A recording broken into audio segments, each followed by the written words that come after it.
Прывітанне, я Максим Жбанкоў, і гэта праект 100 год Белкіно. Пра прыходы беларускасці ў краіне спрадвечнага партызанства, пра авантурыстаў ды канфармістаў, пра то, як з беларусаў рускіх рабілі ды не вырабілі. Мінулым разам размаўлялі пра каляфрантавыя саракавыя, камсамольскі джаз, змаганне за заемны завод і паравозныя дыверсанты. Сёння разбіраем 50-е. Новая тэма – наш змрочны попс. Кіна няма. Пачнем, як заўжды, з агляду эпохі. Чарговы прыпынак 52. Таварыш Сталін дажывае свой апошні год на гэтай зямлі. Авангардны кампазітар Джон Кейдж выставіў як аўтарскі твор 4 хвіліны і 33 секунды цішыні. У Менску запускаюць першы тралейбус. Джин Келлі вырабіў мюзікл «Спевы пад дажджом». Нарадзіліся гітарыст Гэри Мур, фронтмен Talking Heads Дэвід Бірн і папсавік Александр Ціханович. США закрываюць краіну для візіцёраў камуністычных перакананняў. На экраны выйшаў роўна апоўдні Фрэда Цынемана, самы безнадзейны з галівудскіх вэстэрнаў.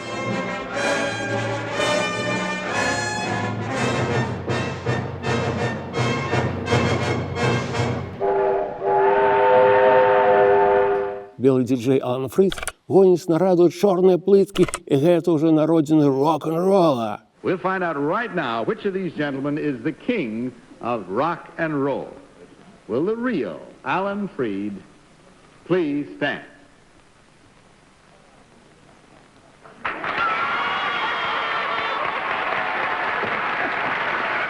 Советов свая веселуха.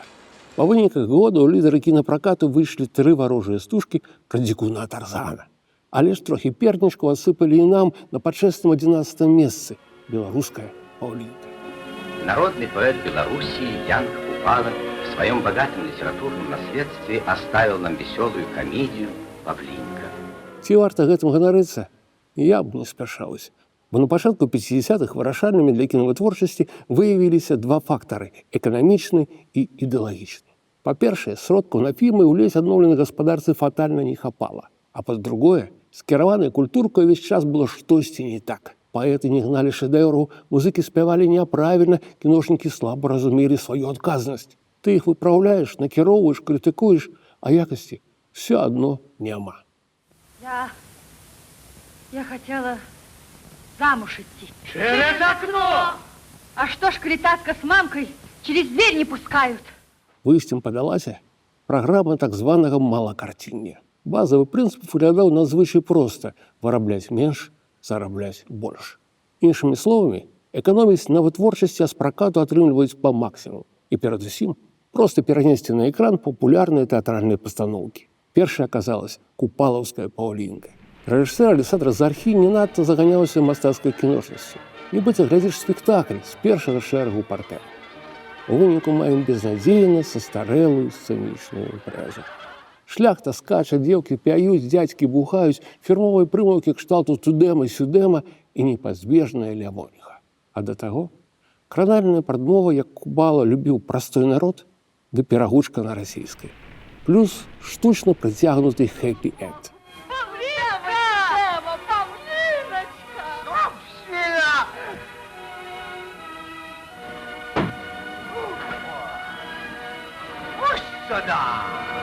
Карацей, выязная гастроль правінцыйнага тэатра севера-западнага краю, чарговы каланіяльны вадэвіль.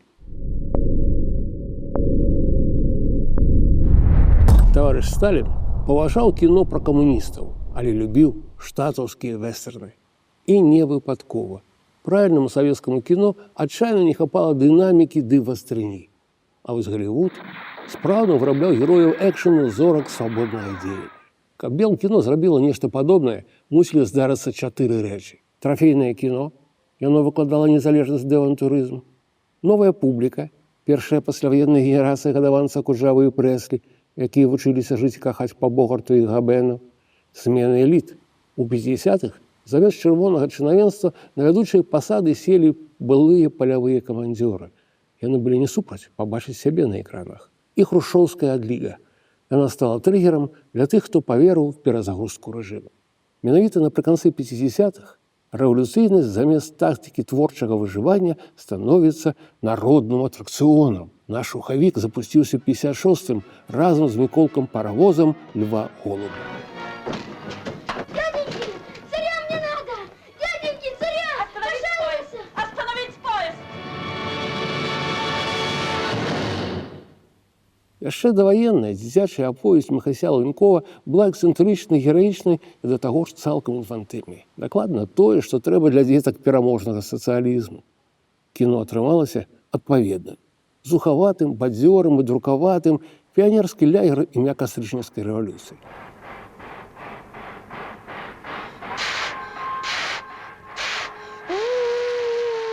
Ну, Миколка, недаром тебя паровозом зовут. Киш на всю станцию. Што скідаецца ў вочы? Мікс побытавых, камічных і пафасных эпізодаў, пазбаўленых лагічнай сувязі. Кто есть царь? Мазанник божеский! Идиот! Помазанник! Идиот-помазанник! Молчи, дубина! А галоўны герой Міколка лупіць з кулямёта, як узорны бэбі-кілер. І ні пра што не шкадуе. Змрочны хлопчык з бранябоездам. Новая ікона белкіно. І чарговае клішэ ў спісе заходак айчыннай фабрыкі мрояў. С такими сынами обязательно победим. Иначе и быть не может. Кіна. Няма. Тренд на баявы кінакомікс захапіў ды ўзначаліў непатапляльны сталінскі лаўрэат Владзімір Корж-Саблін. Чарговы ягоны фільм «Чырвонае лісце» у 58-м атрымаў і сімпатыі гледачоў, і пазітыўную рэакцыю рэжыму. Мама-то будет рада. А разве она знает? Нет. Но она всегда хотела, чтобы мы поженились. Справа, пэўна, ў тым, што стужка атрымалася нібыта ідэйна вытрыманай і прытым мінімальна савецкай. Все вы здесь на крестцах коммунисты. Тебе недороги интересы отчизны, потому что ты не поляк. Nie, panie, ja to jestem Polak, a z Krakowa iду z dziećmi, ищу работы. Тут усё выглядае неяк дзіўнавата. Сюжэт адбудаваны паводле гісторыі жыцця і змагання партыйнага дзеяча Сергея Прытыцкага, але па стылі нагадвае турэмны шансон. Размова ідзе пра партыйца, аднак той партыі амаль не бачна. Герой беларус, але ролю выконвае фактурны латыш Эдгард Паўлус. Послушай, а если бы я позвала полицию? Ты убил бы меня, да? Убил бы. О, Вакол героя віруюць кабеты. Ён п'яны скандаліць у паліцэйскім пастарунку. Залясаецца да спявачкі ў чорнай бялізне, перапранаецца як Штірліц і страляе з 2 рук, як той Буч Кэссіді. Ён моцны і самотны, як тыгр у джунглях, як Джеймс Бонд. Карацей, клёвы чувак. У лепшым свеце за яго біліся б Жан-П'ер Мельвіль і Жан-Люк Гадар. Але маем, што маем. Глядзіш «Чырвонае лісце» і нібыта трапляеш з пакоя ў пакой. Спачатку рэвалюцыйная драма, далей шпіёнскі дэтэктыў з выхадам на псіхадраму, потым чысты нуар з абавязковым начным клубам і спакуслівай спявачкай, а яшчэ вестерн, драматычная мелодрама і пафасны фінал.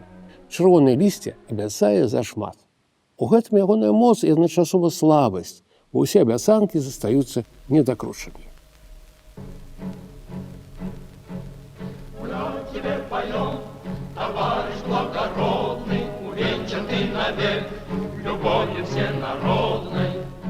Цікава, што сам Прытыцкі прыйшоў на прэм'еру фільма пра сваю бурлівую дзейнасць і мякка заўважыў, што ў жыцці ўсё было не так прыгожа.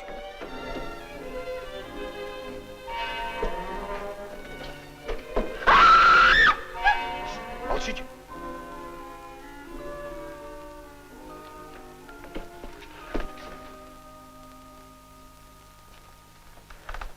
Przepraszam panią. І яшчэ, калі Эдгар Паўлус першы сапраўдны секс-сімвал белкіно, то спявачка з бара Клара Лучко узорная плэйгёл. А яе песенька пра рамашку белую і нясмелую, яе, дарэчы, фільме агучыла маладзіцкая Эдзіта П'еха, адназначна цягне на страчаны скарб стыляжнага Менску. Белая, несмелая, ромашка полевая. Ты лежишь, измятая, на мокрой мостовой. Ветер завывает, тучи собирает, фонари качает над твоею головой. Што далей? Уводзены ў палітычны тэрарызм.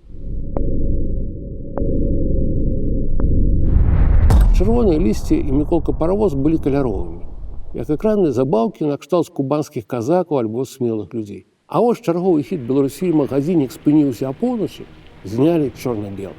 Бо жахаўка пра часы нямецкай акупацыі мусіла трывожыць, а не забаўляць. Ты кто? Никто. Где ты живешь? Нигде. Ты есть очень бедный. Ну ничего. Ты больше не будешь никто.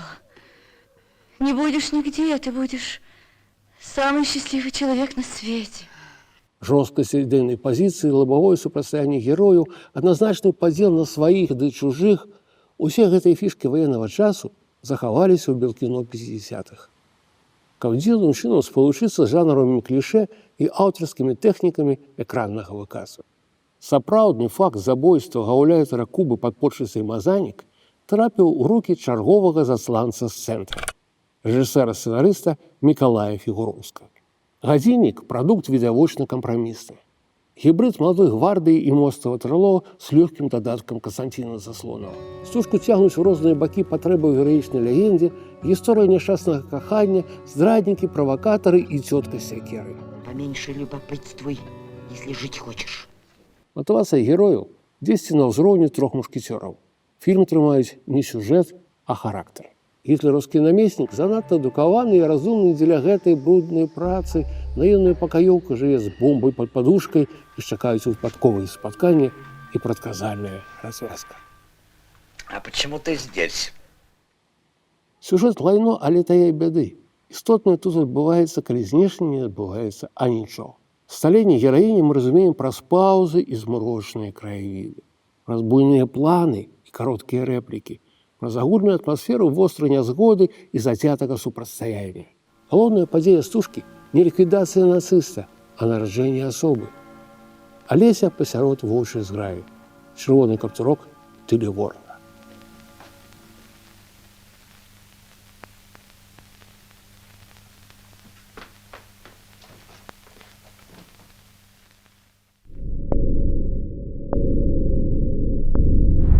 Кіна няма.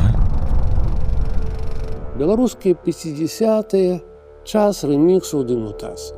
Палітыка гуляецца з маскультам, прапаганда спажывае дзіцячую класіку, тэатр робіць выгляд, што ён кіно і ўсё разам не любіць нямецкіх акупантаў. Дзе ўсё гэта кіно шукаць? У апісанні пад відэа. Мімаходзь не забываемся, як той казаў, на падабайку, рэпост і падпіску. Бо мы рушым далей, а там дзівацкія 60-е. Артхаус на могілках, усходнія калідоры і градзенскі Хрыстос ахвяра цэнзуры. Глядзім разам. Пакуль.